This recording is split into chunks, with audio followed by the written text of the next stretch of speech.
Here in California, the governor says it's just a matter of days, not weeks, before we could see an easing of restrictions. But for a state with the world's fifth largest economy, some say that's not soon enough.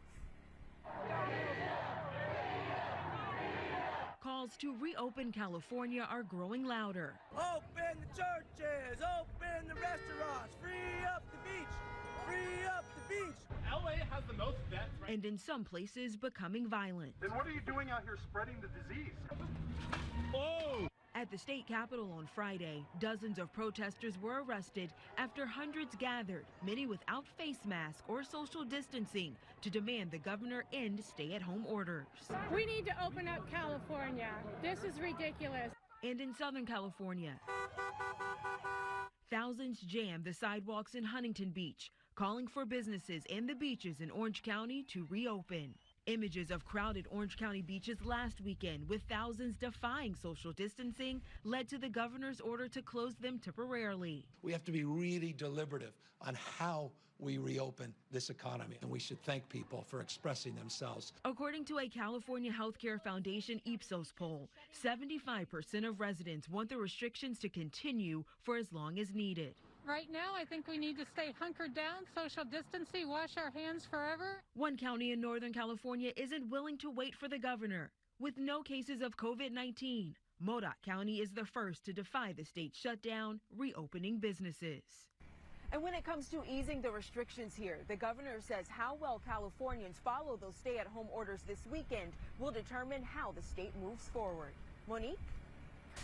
What's going on, y'all? It's Big Facts again, coming at you with another video. So guys, as you've seen from this last video that was played, many Republicans are now looking to destroy California. And I say that for what reason? Now, the areas that the protesting that are going on in California are in Republican stronghold areas, places like Huntington Beach, California, and Orange County, which has historically been a Republican area. You even go to the Inland Empire, Riverside, and San Bernardino County, where people have even marched and have looked to go on to speak to their board of supervisors to end public health orders to get people back into their jobs and apparently getting the economy moving. That's their logic. And places like Modoc County, where the coronavirus seemed to have never appeared, they want to get started. But I want to let you guys know on a few things. Let's take, for example, a place like Modoc County. Modoc County, California has a total population of 9,587, excuse me. And as you guys can see here, majority of their population, the registered voters, 50% of them vote Republican. 50%.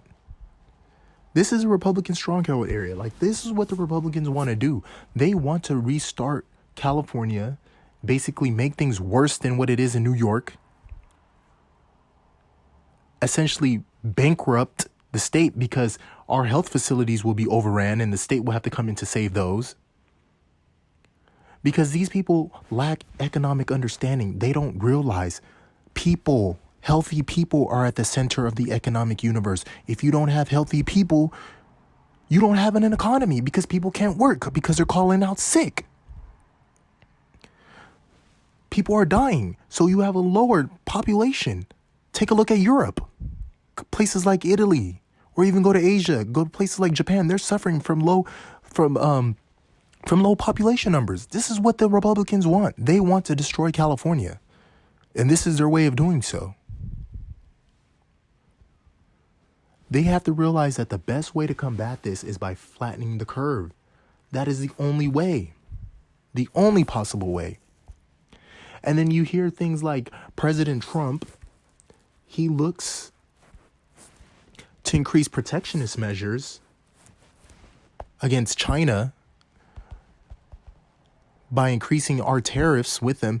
And what people don't realize is that a lot of this stuff that's going on right now, this is just the Republicans' protectionist measures from building the wall, the war, the trade war with China, all this stuff. This is all coming back to haunt them.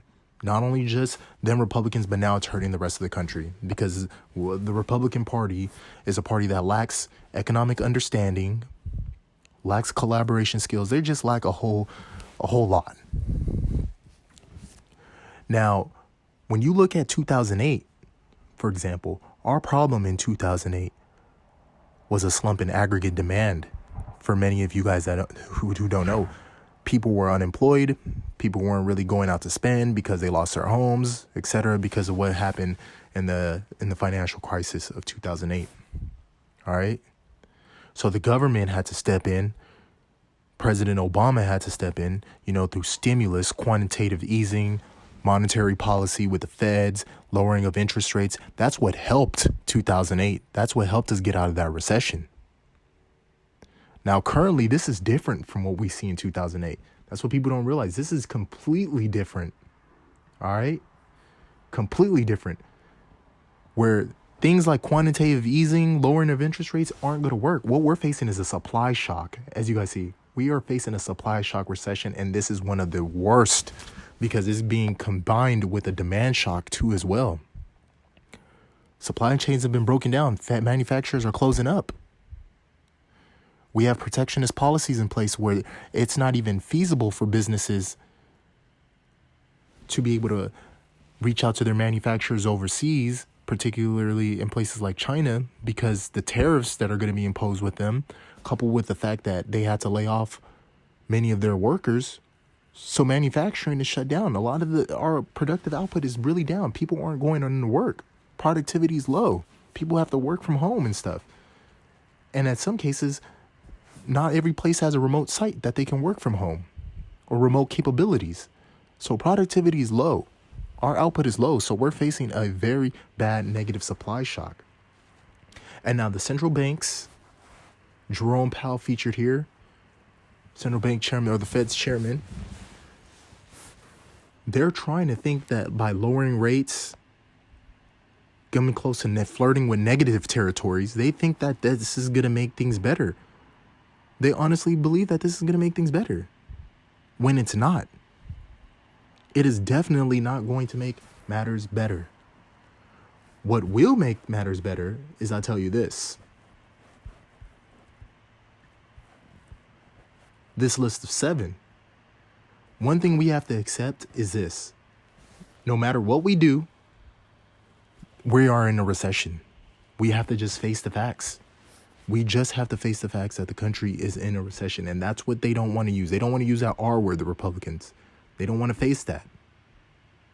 Because all they've been pumping and spewing lately is the fact that, stock market is at an all-time high. The stock market this, stock market that. The stock market is not the U.S. economy. They have to understand that.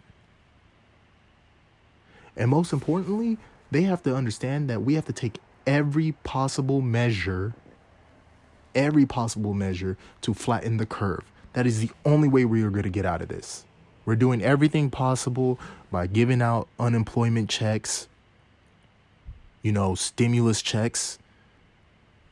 Everybody got their little $1,200 Trump check or the CARES Act. So everybody's getting that. We're doing everything possible to keep demand going. That's why we're getting these checks, so people can at least go out and spend the little they do have.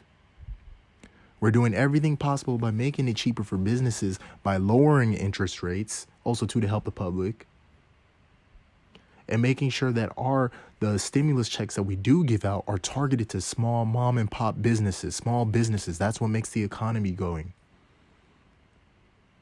And also, too, what we're lacking is the fiscal policy. We need to get rid of these protectionist measures, because if we don't reduce these protectionist measures that the Republicans have put out, that's going to make matters worse. That everything that we're doing in vain to at least keep the economy somewhat from going into a downwards deflationary spiral, everything we're doing will be in vain. We have to get rid of these protectionist policies. The government should not be involved in that. We have to open up trade with the rest of the world. But we have to do it in a very smart manner by first attacking the problem, which is the spread of the coronavirus. So we have to do everything possible to flatten the curve. The Republicans need to understand that. Now, Governor Gavin Newsom of California, he's done a great job thus far. He has spewed out very good points, and he has gone on the attack. Well, let me say he's been responding to the attack from Republican Majority Leader Mitch McConnell, who doesn't believe that the federal government should help out the states. Like, is this guy ridiculous? We should be in collaborative efforts right now. We definitely have to be in collaborative efforts right now and trying to make things better. One of the 7 is this. We have to realize that the only way that this is going to make things better is that we have to have a conjunction of fiscal policy together with monetary policy to continue to stop the spread or the downward spread of the economy. That's the only way. Plus, if supply disruptions continue, and prices can get higher, we have to accept that we're going to have to deal with that. That is just the nature of the beast. That's the only way we can make things better. But if we don't give states money, particularly these red states that are suffering the most, not a state like California. California has a surplus. We're the 5th largest economy in the world. All right? 5th largest economy in the world. We're looking at states like Texas, Mississippi, Alabama, Florida. States like that are hurting. They are hurting. That's why Georgia, that's why they were such in a quick rush to open up. Because they know that they will be caught talking out of both sides of their mouth if they were to stay closed, because they would have to come out continuously and take out a handout from the federal government. They know their states can't handle that. States like Florida and Texas have no state income tax. I mean, the property tax is higher out there, but still they have no state income tax. So they're always begging to the federal government. A state like California isn't. So California isn't really necessarily worried about having the federal government having to step in, because California is a nation within a nation in itself. But California is looking out for these smaller states. And if the Republicans even want to have a snowball's chance in hell in winning the election in 2020, they need to at least silence what Mitch McConnell's talking about. So they're not even trying to help flatten the curve. They're making the economy even worse off by not helping that, because that's the only way you're going to solve this problem, is making sure that we flatten the curve and we get closer to getting a vaccine. That's why California isn't opening up anytime soon. And me personally, I think we're about a year away. Honestly, we're going to have to deal with this for all of 2020 until a vaccine is coming out. That's the only way we're going to be able to get the economy going again. Because even if we open up, those with a job, they're not trying to spend money. They're not trying to travel because they're afraid of getting sick. And the only way you could quell those fears is if we come up with a vaccine. So we have to spend federal money into research and development, into getting a vaccine put out. The quicker we get a vaccine, the more we shelter in place, practice social distancing to stop the spread and flattening the curve, the sooner the economy gets going again. But until then, we have to continue with the fiscal policy measures of spending money to keep the economy somewhat of afloat and not going into a deep downward spiral. That means we're going to be needing more stimulus checks. We're going to have to continue to keep the Fed is going to have to continue to keep rates low. The Fed is going to have to continue to keep rates low. And yeah, they can't solve it all by themselves. It's going to have to be a conjunction with the Fed, with the fiscal policy. We're going to have to let the deficits balloon up. Federal spending is going to have to go up. That's just the fact of the matter. We're going to have to face that. The economy is larger. And a lot of times people like to talk about this debt, federal debt that's going on. But let me show you guys something. All right. Let me show you something.